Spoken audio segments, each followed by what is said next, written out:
coming when you will see the sacrilegious object that causes desecration standing where he should not be. Reader, pay attention. Then those in Judea must flee to the hills. A person out on the deck of a roof must not go down into the house to pack. A person out in the field must not return even to get a coat. How terrible it will be for pregnant women and for nursing mothers in those days.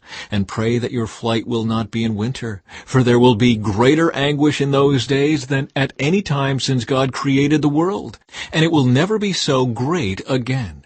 In fact, unless the Lord shortens that time of calamity, not a single person will survive. But for the sake of his chosen ones, he has shortened those days. Then, if anyone tells you, "Look, here is the Messiah," or "There he is," don't believe it. For false messiahs and false prophets will rise up and perform signs and wonders, so as to deceive, if possible, even God's chosen ones. Watch out, I have warned you about this ahead of time.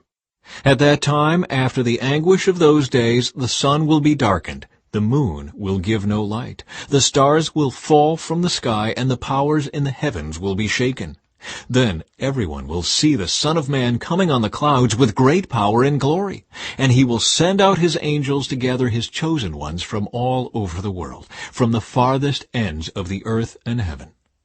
Now, learn a lesson from the fig tree. When its branches bud and its leaves begin to sprout, you know that summer is near. In the same way, when you see all these things taking place, you can know that his return is very near, right at the door. I tell you the truth, this generation will not pass from the scene before all these things take place. Heaven and earth will disappear, but my words will never disappear. However, no one knows the day or hour when these things will happen, not even the angels in heaven, or the Son himself. Only the Father knows. And since you don't know when that time will come, be on guard. Stay alert. The coming of the Son of Man can be illustrated by the story of a man going on a long trip.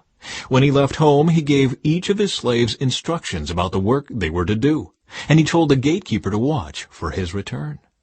You too must keep watch, for you don't know when the master of the household will return, in the evening, at midnight, before dawn, or at daybreak.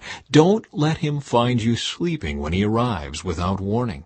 I say to you what I say to everyone. Watch for him.